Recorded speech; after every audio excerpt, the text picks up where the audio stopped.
هذا له أسبابه الموضوعية. لننظر بهدوء إلى الأمر وبشكل علمي. له أسبابه الموضوعية. هناك ظروف أدت بحزب الله إلى بلوغ هذه القوة وهذه السلطة من العمل المقاوم السليم. أنجز إنجاز تاريخي. أصبحت مقاومة حزب الله منارة لكل العرب والمسلمين ولكل الأحرار في العالم. هذا الرصيد أخذ 3 أجيال، والآن الناس بدأت تلاحظ الانحراف. طيب. ويتطلب الأمر بعض الوقت. حتى شخصيا لم أكن أتوقع أن يهبط حزب الله وينحرف بهذه السرعة. طيب. ولكن هذا أمر خطير من ناحية أخرى هناك الكثير من الصامتين، ولكن العقلاء الذين سيتحركون حتما وقريبا أصوات من داخل الشيعة كي يثوروا على هذا الواقع. وإلى أين أخذهم الحزب؟ بعكس ما كانوا يرجون ويتأملون وبعكس تضحياتهم. دكتور رامي، باختصار رجاء، في أحد مشاهد كتابك تحت المياه الخضراء تتحدث عن آلية اتخاذ حزب الله للقرارات، خاصة فيما يتعلق بمعاقبة خصومه، وبالذات معاقبتك على كتابك الأول عام 2008 وهو طريق النحل. كيف وصلت إلى هذه المعلومة الحميمة في الغالب؟ يا أخي، هذه المعلومة وغيرها في كتاب تحت المياه الخضراء قد وصلت إليها بجهد وبخبرة طويلة، ولم أكتب شيء في هذا الكتاب إلا بعد توثيق ونظرة علمية معمقة إليه. وإذا كان لدى حزب الله أي رأي آخر أو أي منه فلينتدب الحزب أي أحد وليناقشني. يا أخي، أنا لست تابعا لأي أحد، لم أخذ فلس واحد من أي أحد، وأنا حريص على المقاومة وحريص على هذا الخط. فليناقشني وليناقش جميع الناس الذين لديهم نفس الرأي. دكتور رامي، أنت تقر بأن جهات مختلفة كما قلت في كتابك عرضت عليك التعاون معها، ربما إن لم تخني الذاكرة FBI CIA، أليس كذلك؟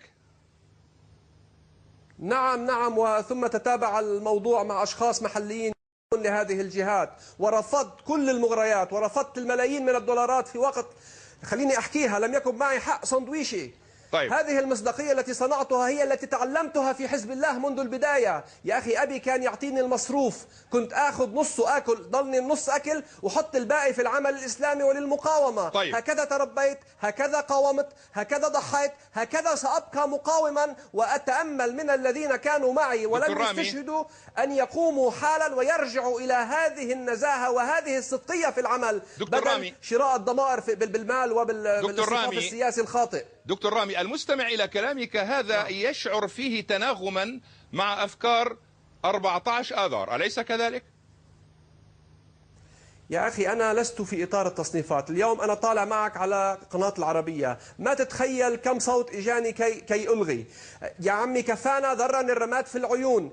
بدكم أنتوا تخلقوا تعبير وحوار وبتعترضوا على الإذاعات من طرف واحد أو من لون واحد بحسب ادعائكم. تفضلوا اطلعوا افتحوا المجال بإدعاءاتكم. أنتوا كامين الأفواه وراهبين الناس ومخوفينهم. واحد بيحكي حكي رأي بشكل سلمي من دون حدة يصبح خائنا وعميلا وصهيونيا ويباح دمه ويذاع في المساجد للناس لتقوم وتقتله وتمثل في جثته. هذه دعوة تحصل في بيت الله. يا أخي، كيف لا يجوز هذا؟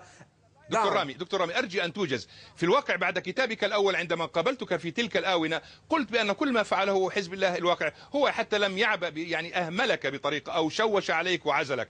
الآن بعد كتابك الثاني على ما تقول أنت تلقيت تهديدات بل ورفعت دعوة، هذا ما تقوله؟ نعم، رفعت دعوة. كانت هناك محاولة قتل نجوت منها بأعجوبة. هذا موضوع موثق بالأرقام والتفاصيل كلها برسم النيابة العامة التمييزية والقضاء اللبناني، ولا أريد أن أطيل هنا بالكلام عن هذه الشكوى كي أترك القضاء يأخذ مجراه، وأيضا نقابة المحامين، لما في ذلك الأمر من خطورة كبيرة جدا في منع أي مواطن بحقه الدستوري في دخول بلده أو في دخول قريته.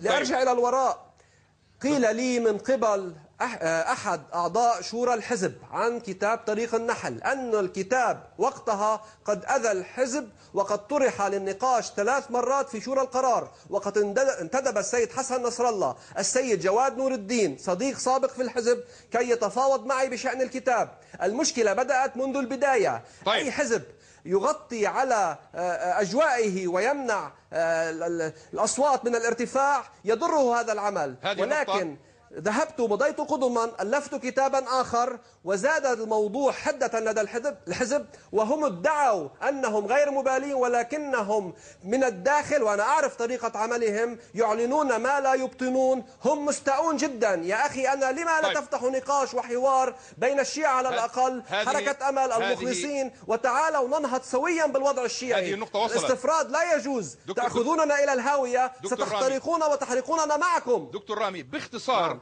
البعض قال بأن بعض الأسماء الحقيقية مثل حسن نصر الله وغيره التي ذكرتها في كتابك، وبعض الوقائع مثل التفجير في الكوليدج هول في الجامعة الأمريكية ربما يستخدم أداة أو مستندا فعالا في يد المحكمة الدولية الخاصة بلبنان. ماذا تقول؟ يا أخي أنا تكلمت وأقول الحقيقة، فلتستخدم المحكمة الدولية. لدي ملاحظاتي هنا، ولكن أنا عبرت كتبت. فليستخدم من يشاء ما يريد في أي مقام يريد، طالما يحافظ على حقيقة ما كتب. وأنا مستعد للدفاع عن كل حرف كتبته في أي محفل كان، وأنا مستعد لإحقاق الحقيقة وللنهوض بمجتمعي بالدرجة الأولى. يا أخي أنا حريص، ما تصنفوني لا مع 14 ولا مع أحد. أنا حريص على مجتمعي وأصرخ وأكتب من الألم. أنا متألم يا أخي، هؤلاء أهلي وجيراني وأحبائي، حتى الذين أنتم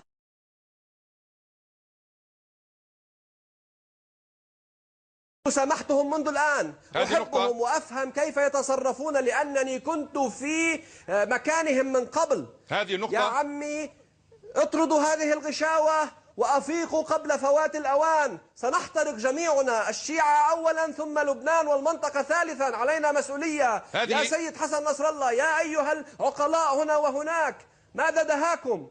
هذه نقطة وصلت. بهذا إذن نأتي مشاهدينا الكرام إلى ختام هذه الحلقة من برنامج نقطة نظام. أشكر ضيفي المحامي الدكتور رامي عليق، كما أشكركم على حسن المتابعة، والسلام عليكم ورحمة الله وبركاته.